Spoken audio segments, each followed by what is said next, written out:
We met Del McCoury a couple of years ago. He came to New Orleans to record a song with us for a benefit project we were doing for our music outreach program.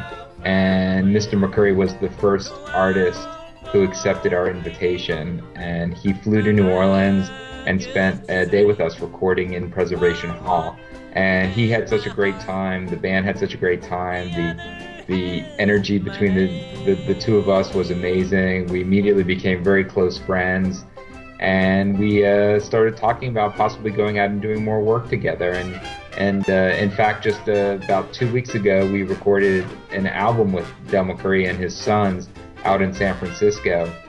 So it's blossomed into a very beautiful artistic and personal relationship. On the surface, it would seem that there's not a lot of similarities between bluegrass music and New Orleans jazz. However, when you dig a little deeper, or if you're a musician, you really know that the two musics are actually very, very similar. Probably one of the most well-known musical traditions in New Orleans is the jazz funeral.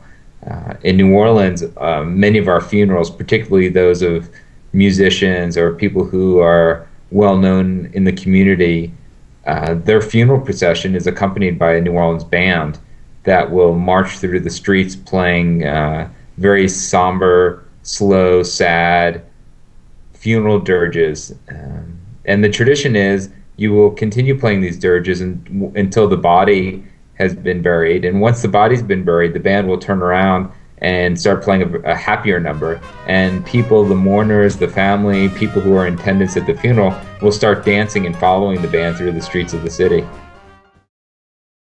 It's unbelievable to think we're approaching our fifth 5-year anniversary of Hurricane Katrina. Fortunately, the Preservation Hall is located in the heart of the French Quarter in New Orleans.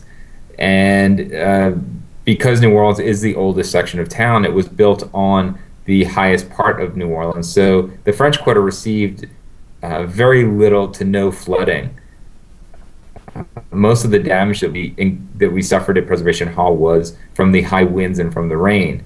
However, many of our band members, 6 members of the Preservation Hall band, all lost their homes in the storm. So it's been a process of rebuilding not just our homes, but rebuilding our family and our community. And of course, it would be irresponsible of us not to acknowledge that we're facing another catastrophe that hopefully we've at least stopped temporarily in the Gulf of Mexico, and we'll be dealing with this cleanup process for many decades to come. It was my childhood. I didn't know anything different. To me, being surrounded by musicians, hearing live music every night, growing up in the French Quarter, just literally half a block off of Bourbon Street, was normal for me. And it actually seemed perfectly normal until I started meeting other children who lived a completely different existence. I'm just completely blessed and feel blessed to have had that opportunity to be around Preservation Hall growing up. I literally grew up at the feet of some of the great musicians who came out of New Orleans. It's where I learned music. It's where I learned a lot about life. It's where I learned to be the person that I am today. I'm very blessed to have had that experience. I don't really know any other way, living what most people would consider a normal life. I don't know what it's like to live with a white picket fence in the suburbs. I grew up right in the heart of the French Quarter. Let's tailgate down, watching that parade all around the town.